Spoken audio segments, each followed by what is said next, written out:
So finally, NBA players are starting to voice their concerns and their opinions and state what we have been saying for years, that LeBron James doesn't really have a bag.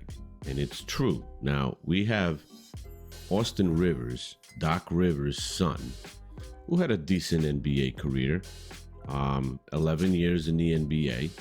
His best seasons were with the LA Clippers, I believe, while Doc Rivers was coaching them, averaging like 15 points a game was his top.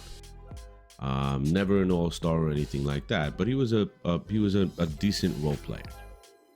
Averaged like 24 minutes a game. 6'4", not too bad.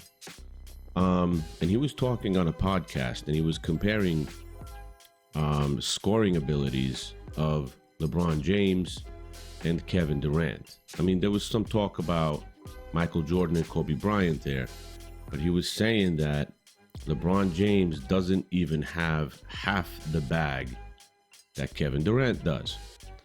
And he explained why. And he said that LeBron James' game is built on force and strength, and that's true. So let me show you these comments by Austin Rivers so you can listen to them, and I'll be right back. You can't say what makes a great scorer is this. Yeah. It's a multitude of things. How efficient are you? How many points have you scored? How many points on average do you score? How hard are you to guard? How many spots do you have on the floor? Are you a 3-level scorer? Are you a guy, like for instance, the all-time leading scorer? It's complicated because he's not a guy who's a 3-level scorer. He can be at times. You know, LeBron's only gotten you got to give him credit. He's like, the older he's gotten, the better he's become as a jump shooter. You got to give him credit on that. But like, he's not a guy that's going to hit you with a move, stop on a dime, pull up 2. KD is a perfect 3-level scorer. So that's why this answer is so complicated. Because a lot of people were coming at KD in the comments saying, you know, Kobe and Michael, to them, to a lot of people in their eyes, that's what a score looks like. That's their. Well, I don't. You can't argue that that Kevin is not what a scorer looks like. Right. I mean, that's just and to their Michael and Kobe were, bro. If Michael and Kobe, if Michael played 20-something years, he'd probably be number 1 in scoring. Yeah. Okay. If he didn't take 2 years off of baseball, all right, or a year, whatever it was, to play baseball, and then also retire early. Michael averaged 25 at 40 years old with the Wizards when he just came back randomly and then retired again. So you're telling me if he never took a break and just played all those years through, and he's top 5 or 6 on the list. Could you imagine if he just played all the way through? He would be number 1, guys. It's not even up for debate, but he didn't. Okay. So LeBron's number 1, but his game doesn't match a prototypical score. It's also not sexy. LeBron's game is built on... That's why no one puts him right into that. LeBron's game is built on force, sheer will, dedication, his mind, his IQ, the way he's able to dissect and control a game, power above anything else. He wills himself to the basket. Now, as he's gotten older, you got to give the guy credit. He's become a better and better and better jump shooter. It's crazy. He's going to retire probably being the best jump shooter he's ever been. Right. You know what I'm saying? Like that. What you got to give credit to his work ethic. You don't do that by not getting in the lab. But his game has never been a sexy score. When you think of that, you think of the fadeaway. You think of the post up. You think of, mid range for one. Being able to get to a spot on the floor and hit a game winner. Bag work. Yeah. That's what people prototypically put. That's why like James Harden, you think of him going to ISO, twin his legs 2 or 3 times. So it's a complicated thing to talk about because are we talking about results or are we talking about the aesthetic? Yeah. Because if we're talking results, LeBron scored more than anybody, guys. All right? If you're talking about the aesthetic, then you're going to go off someone that looks like they're a more polished scorer, who's more skilled on the offensive scoring side. For instance, LeBron has scored more points than Kevin. Kevin can score in a much more variety of ways than LeBron. Yeah. You can argue with the wall, but that's just the truth. LeBron doesn't have half the offensive bag that Kevin has. But LeBron has been so dominant at the things he does do offensively, he hasn't needed it. He's been a freight train his whole entire career. You know what I mean? Karl Malone wasn't doing in and out crossover step backs, but he's all time. He's up there too. He's like 3 or 3rd or 4th on the scoring list. Right.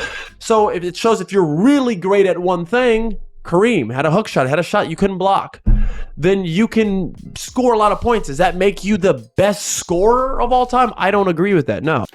So you heard what Austin Rivers had to say, and he's right. He's right, 100%. We've been saying that LeBron's game is built on force. He mentioned him not being a 3-level scorer, which he's also 100% right. When do you see LeBron take 1 or 2 dribbles and pull up on the dime and take a 2? You just don't see that. If he did that, that would be an unnatural shot for him. Either he takes an outside 3, or he just drives to the basket and bullies everybody. What helps him out also is most of the years in the NBA, he's played in an NBA that has softened defense and makes calls for touches that are automatically a foul. They did not allow for many of LeBron's years the physicality that the players back in the day had to deal with. Michael Jordan had to deal with a lot more physicality. Kareem Abdul-Jabbar had to deal with a lot more physicality. Karl Malone, he mentioned, who is like 3rd or 4th all-time in scoring. He wasn't a flashy scorer, but he's up there. But he had to deal with a lot more physicality. So there's no question that there's a lot of better scorers than LeBron James. Kobe Bryant, better scorer. Michael Jordan, better scorer. Kevin Durant, 100% a better scorer.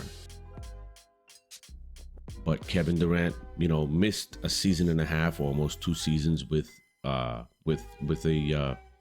Achilles tear while he was playing for Brooklyn. Karl Malone played less seasons than LeBron James did, and he wasn't at that level when he got older. But there could be a lot of things that impact LeBron James being at the level that he's at right now, and a lot of it has to do with load management. He plays like 67 games a year or 68 games a year on average. A lot of load management. He missed about 2.5, almost 3 seasons of games through his 22 years in the NBA. That's a lot of games. And then, like Austin Rivers says, he's not a 3-level scorer. His game is built on force and bully ball. And he's been able to do that because he's been a freight train, because people were not allowed in a lot of situations to stop him the way that they would have been allowed to stop him in the 90s, let's say. Knock him down, elbow him, this or that. A lot of the common fouls that were called back in the day are flagrant fouls in today's basketball. So his physicality and his strength basketball, his bully basketball, transfers perfectly into a softer defensive era, which automatically allows him to score more points and just be more effective. And one thing I have to acknowledge that Austin Rivers made a comment on, that yes, over the 22-year career, LeBron James has become slower and slower, a better shooter. But if you check his stats from mid-range, it has improved, but it still sucks. There's no question. His mid-range still sucks. From 3 to 10 feet, it's terrible. And that's about it. So what do you guys think about Austin Rivers' comments? Let me know. Comment section's open. Like, share, subscribe, and I'll see you in the next one. Peace.